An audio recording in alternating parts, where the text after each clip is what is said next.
Sign over your house or you'll never see your grandkids again.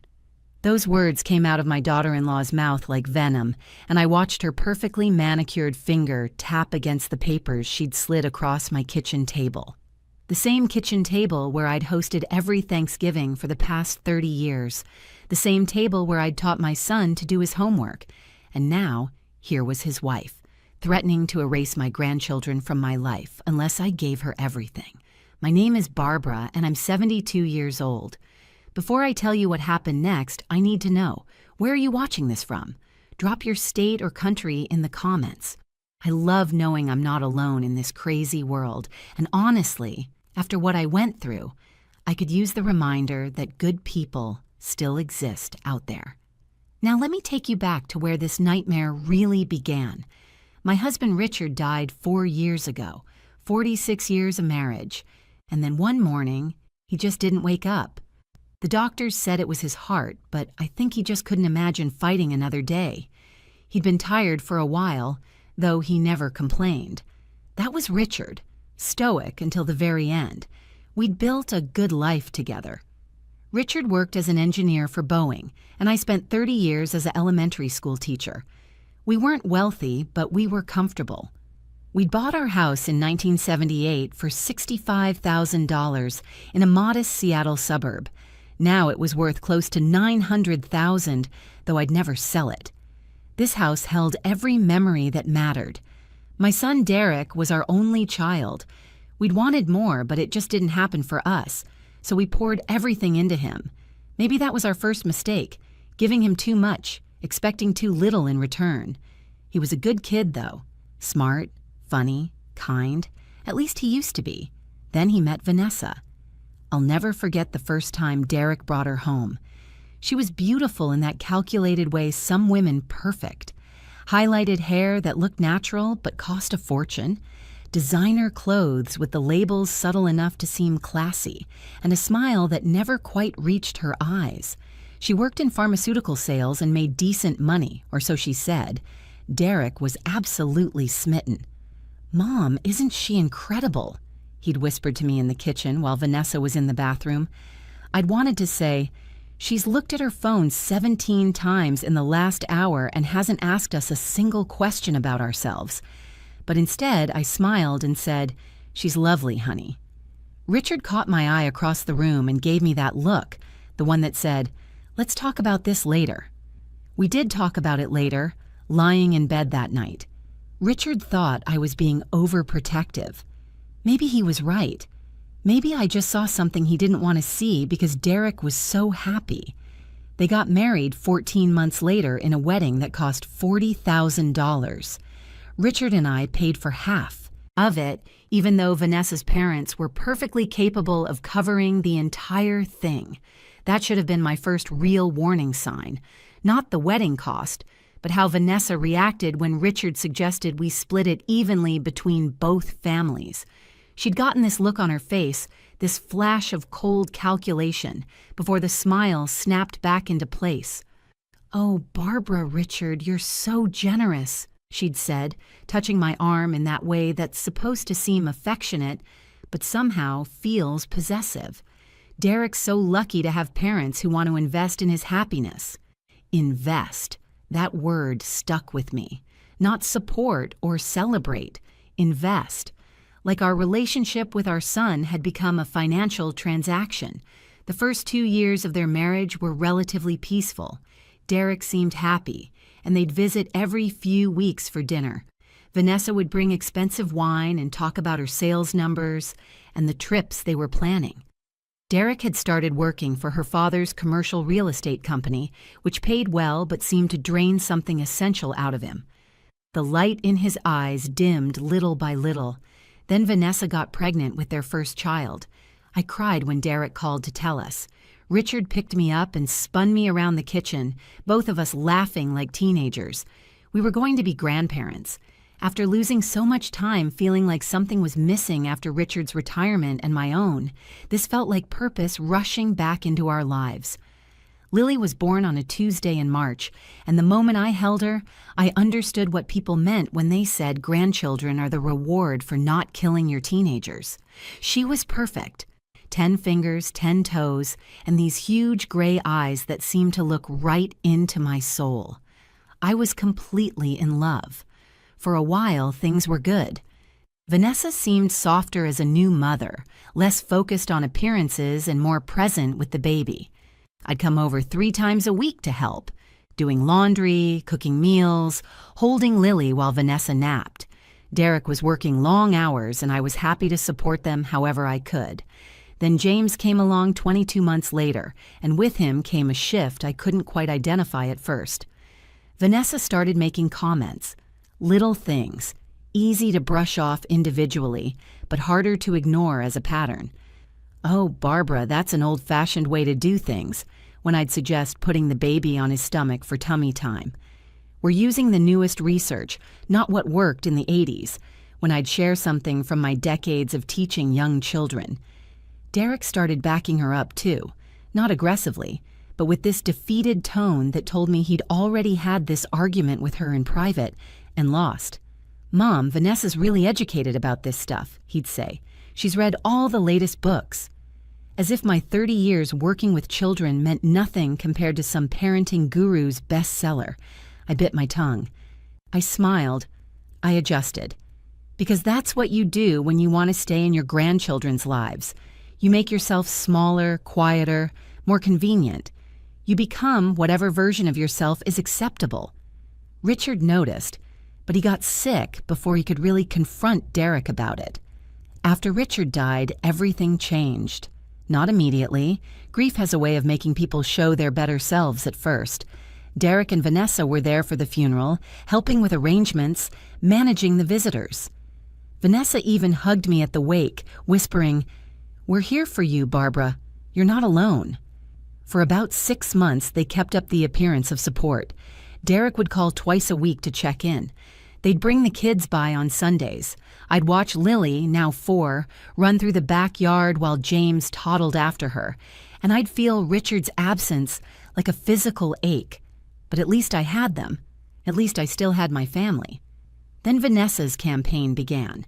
It started with concerns about my big house and whether it was too much for me to maintain alone. "Barbara, this place is what? 2,800 square feet? That's a lot for one person. Have you thought about downsizing?" I'd think about it for maybe half a second before remembering that every room held pieces of Richard, pieces of Derek's childhood, pieces of the life we'd built. "I'm managing just fine," I'd say, but Vanessa wouldn't let it go. Every visit brought a new angle. The yard was too much work. The stairs were dangerous. The neighborhood was changing. What if I fell and no one found me for days? What about my retirement funds? Wasn't maintaining this place eating into my savings? She wasn't wrong about the money, exactly. Property taxes had climbed to nearly $9,000 a year. Utilities, insurance, maintenance, it all added up. My teacher's pension and Richard's Social Security covered it, but there wasn't much left over. I'd started being more careful about spending, skipping my book club lunches sometimes, buying generic brands at the grocery store. Derek began echoing Vanessa's concerns, but his approach was softer, sadder. "Mom, I worry about you here all alone. What if something happens?" "I have my medical alert button," I'd remind him. "I have neighbors. I'm fine, Derek." But I could see the script Vanessa had written playing out behind his eyes. She was feeding him lines, shaping his worry into something that served her purposes. The real shift came about 18 months after Richard's death. Vanessa and Derek invited me to dinner, just the adults, no kids. They'd hired a babysitter, which seemed odd for a simple family dinner. Vanessa had made her famous chicken piccata, which I'd tasted before and found mediocre, but I complimented it anyway because that's what you do. After dessert, Derek cleared his throat in that way that meant a rehearsed speech was coming. "Mom, Vanessa and I have been talking. We're concerned about your financial situation and your safety in that big house. We've been looking at some really nice senior living communities. I'm not moving into a retirement home," I interrupted, trying to keep my voice steady. "I appreciate your concern, but I'm 70, not 90. I'm perfectly capable of caring for myself." Vanessa's smile tightened at the corners. "Of course you are, Barbara. We're just thinking ahead, planning for the future.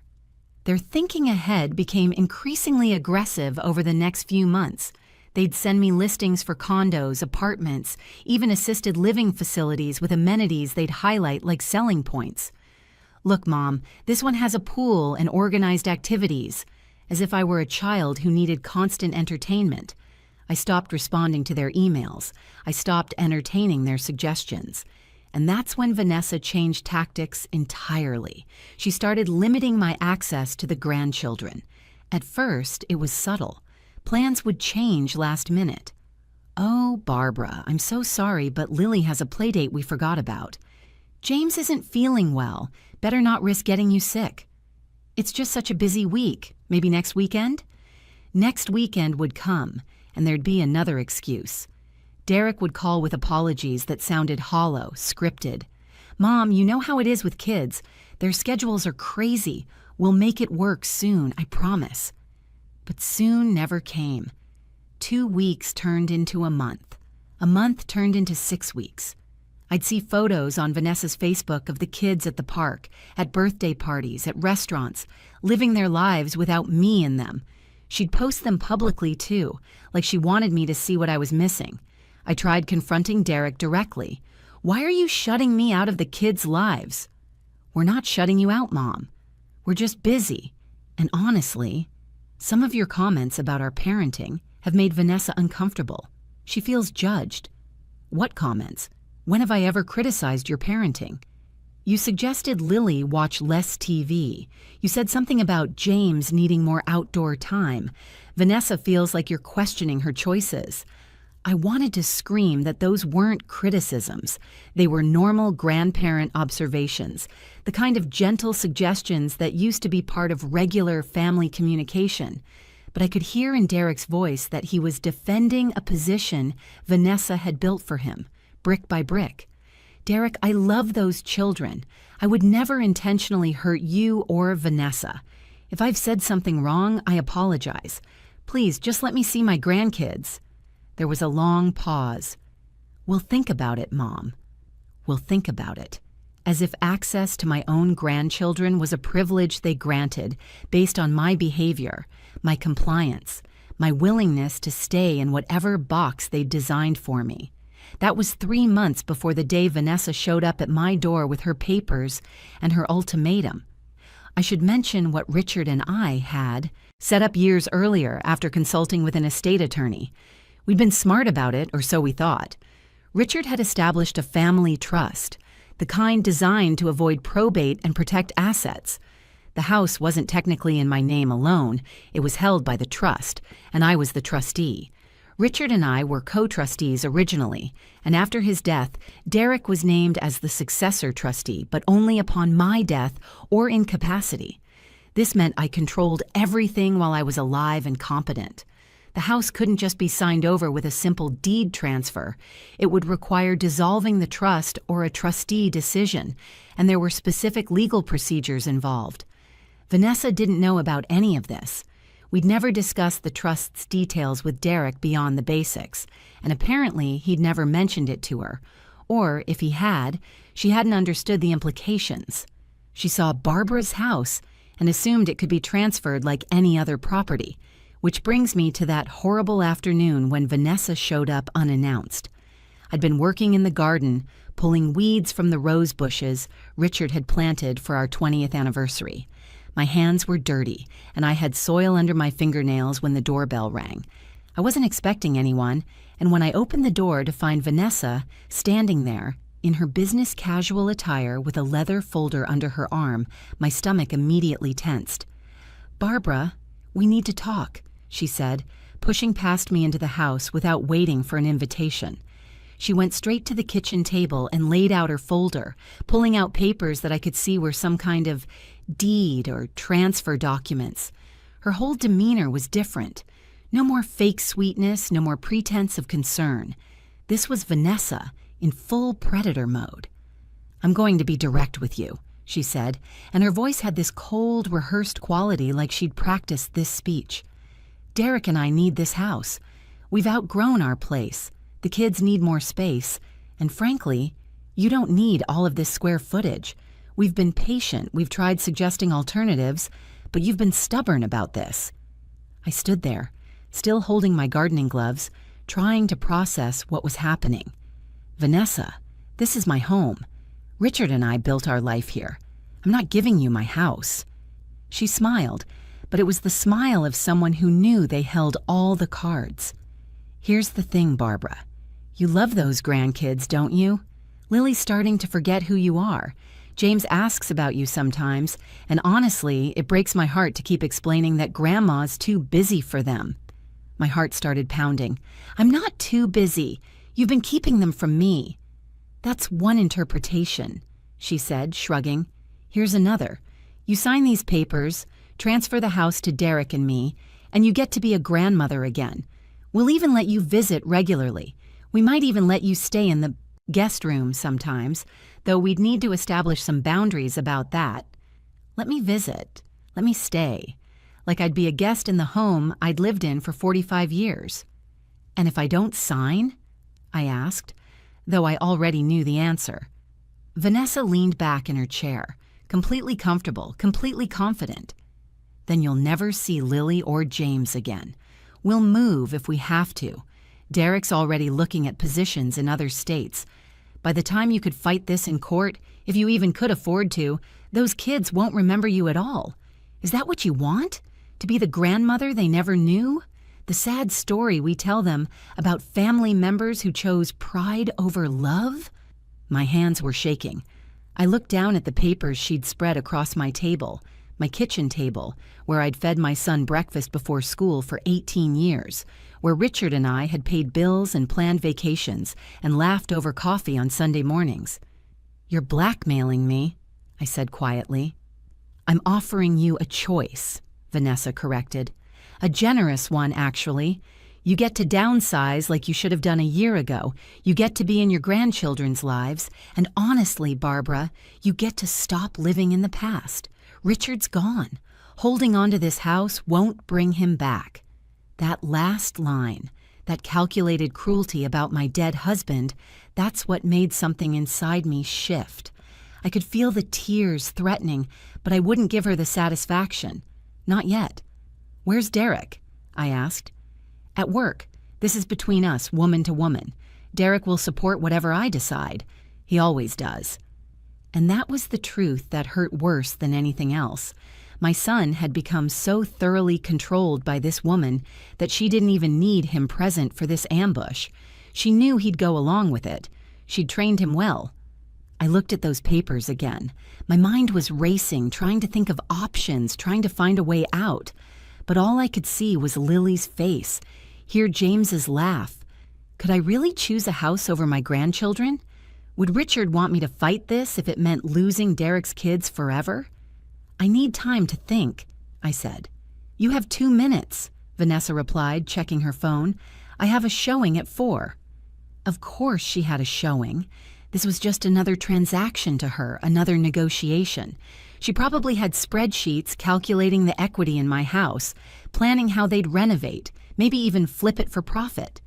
I thought about calling a lawyer, but I'd seen enough legal dramas to know that custody rights for grandparents are practically non-existent. And even if I could fight, it would take months, maybe years, and cost money I didn't have. Vanessa knew all of this. She'd probably researched it thoroughly before coming here. So I made a choice. Maybe it was the wrong choice. Maybe I was being weak. But in that moment, faced with losing my grandchildren forever, I couldn't see another way forward. "Give me a pen," I said. Vanessa's smile was victorious, triumphant. She'd won, and she knew it. She pulled an expensive pen from her purse, probably the same pen she used to close real estate deals, and handed it to me. I signed the papers.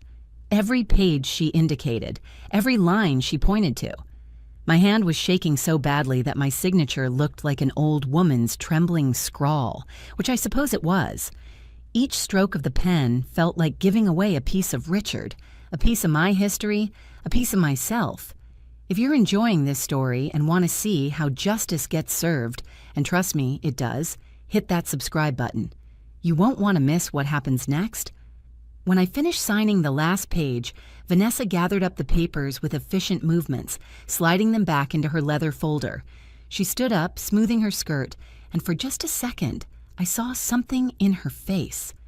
Not quite guilt, but maybe the faintest recognition that she'd just done something that crossed a line even she hadn't expected to cross. But it passed quickly. "You made the right choice, Barbara," she said, her voice returning to that fake warmth she used in public. "This is better for everyone. You'll see." "When can I see the kids?" I asked, hating how small my voice sounded. "We'll be in touch," she said, which wasn't an answer at all. "Derek and I need to review the paperwork with our attorney, make sure everything's in order. These things take time.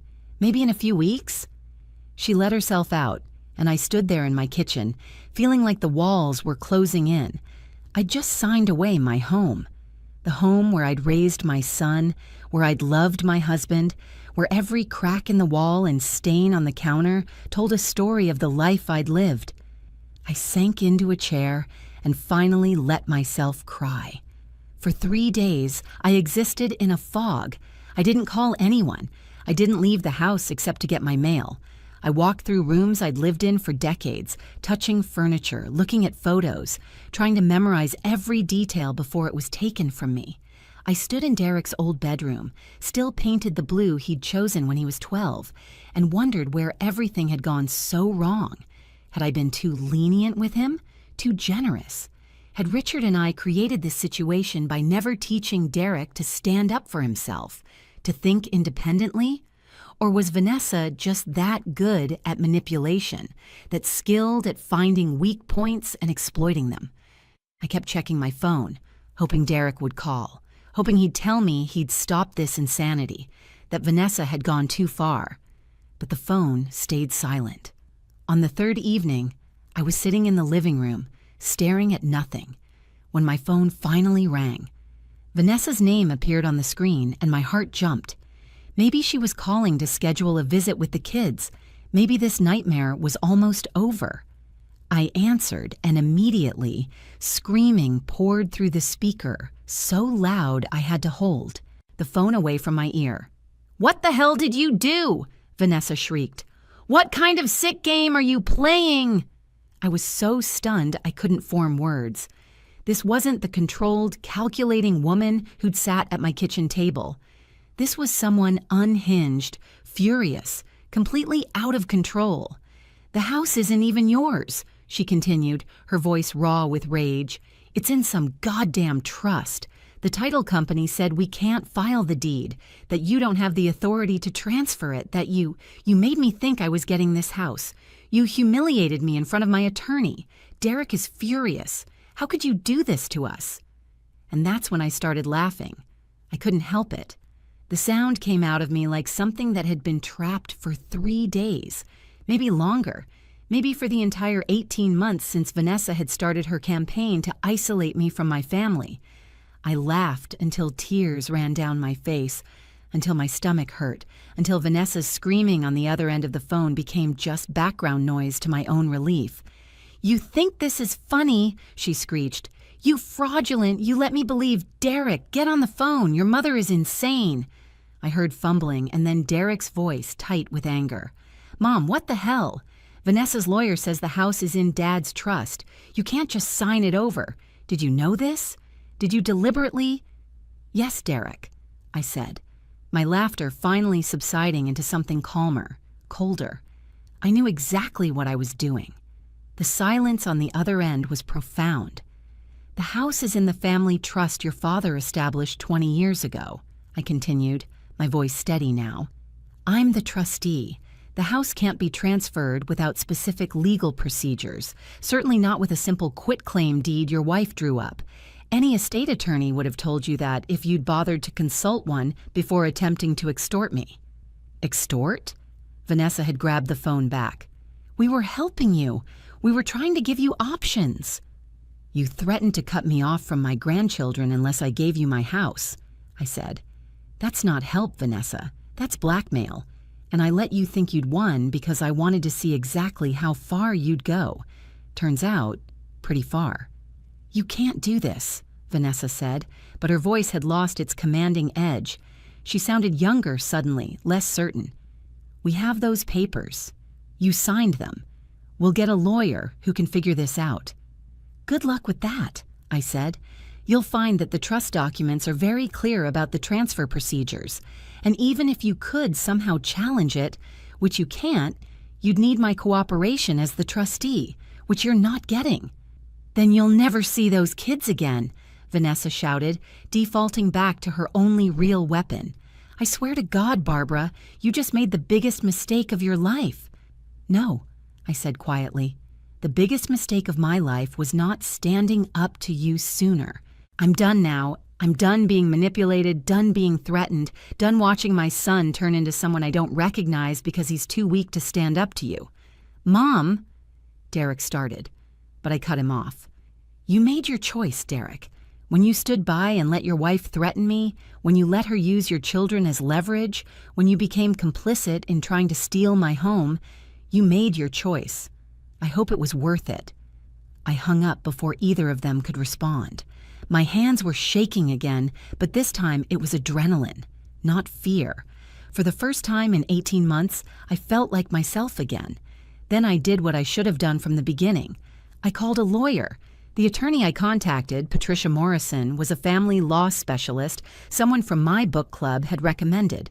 She'd been through her own nightmare with manipulative relatives and had developed a reputation for taking cases that involved elder financial abuse. I met with her 2 days after Vanessa's phone meltdown, bringing every document I had: the trust papers, the quitclaim deed Vanessa had made me sign, copies of the text messages showing the systematic exclusion from my grandchildren's lives.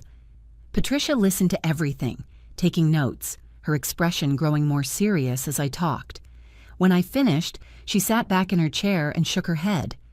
"Barbara, what your daughter-in-law did isn't just morally wrong.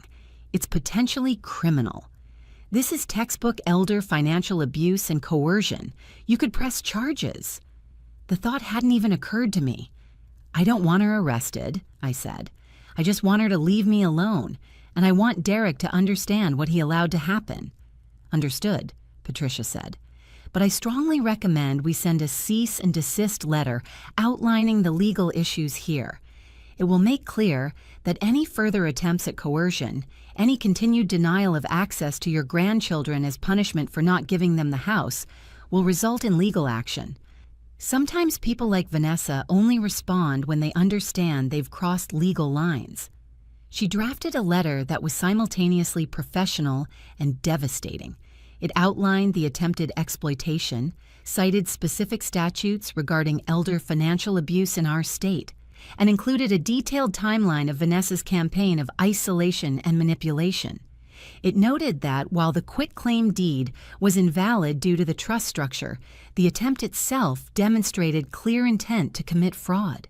The letter demanded that all harassment cease immediately and that reasonable grandparent access be restored. Patricia sent copies to Vanessa, Derek, and for good measure, to Vanessa's father, who owned the real estate company where Derek worked. That last touch was Patricia's idea. "Men like him don't appreciate when family drama affects their business reputation," she explained. The response was swift. Derek called me 6 hours after the letters were delivered, his voice shaky and subdued. "Mom, I'm so sorry. I never intended for things to go this far. Vanessa told me you'd agreed to downsize, that it was your idea. I didn't know she'd threatened you. I swear I didn't know." Part of me wanted to believe him, wanted to accept that he'd been manipulated as much as I had. But another part of me, the part that had signed those papers with shaking hands, that had cried alone for 3 days, knew better.